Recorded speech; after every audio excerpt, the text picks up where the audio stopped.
দিলাম। আমি আবারও হাজির হয়ে গেছি মুন্নি কারক।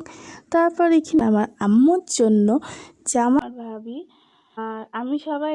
হ্যালো এভরিওয়ান, আসসালামু আলাইকুম। সবাই কেমন আছেন? আশা করি অনেক ভালো আছেন। আমি ভালো আছি আলহামদুলিল্লাহ। আমি আবারও হাজির হয়ে গেছি মুন্নি খাতুন।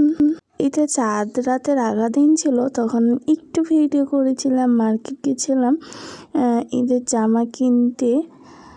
সবাইকে জানাই আমি ঈদ মোবারক। তারপর এখানে কিছু জামা বা স্যান্ডেলগুলো তাও দেখছিলাম আম্মুর। তারপরের দিন এটা চাঁদ রাতের দিন, এটা হলো আমার ভাতিজির জন্য মানে আমার আম্মুর জন্য জামা দেখছিলাম। জামা এই সুতির জামা গেলে এত পরিমাণে দাম বেশি চাচ্ছিল। যাই হোক, তারপর এখানে কোনো জামা পছন্দ হয়নি অতটা। আর তারপর এখানে একটি গেঞ্জি নিয়েছিলাম, এই যে কালো গেঞ্জিটা।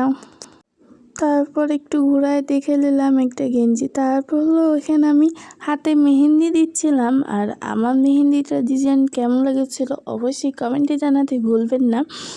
আর আমার ইউটিউব বা ফেসবুক আইডি থেকে দেখলে অবশ্যই সাবস্ক্রাইব করতে ভুলবেন না, লাইক করতে ভুলবেন না, ফলো দিতে ভুলবেন না। এখানে অনেক সুন্দর করে মেহেন্দি দিতেছিল আমার ভাবি। আর আমি সবাইকে জানাই ঈদ মোবারক। সবাই পরিবারের সাথে ঈদ কাটাক। আমার ভিডিওটা দেখতে সবাদের কাছে কেমন লাগছে অবশ্যই কমেন্টে জানাবেন। আল্লাহ হাফেজ সবাইকে।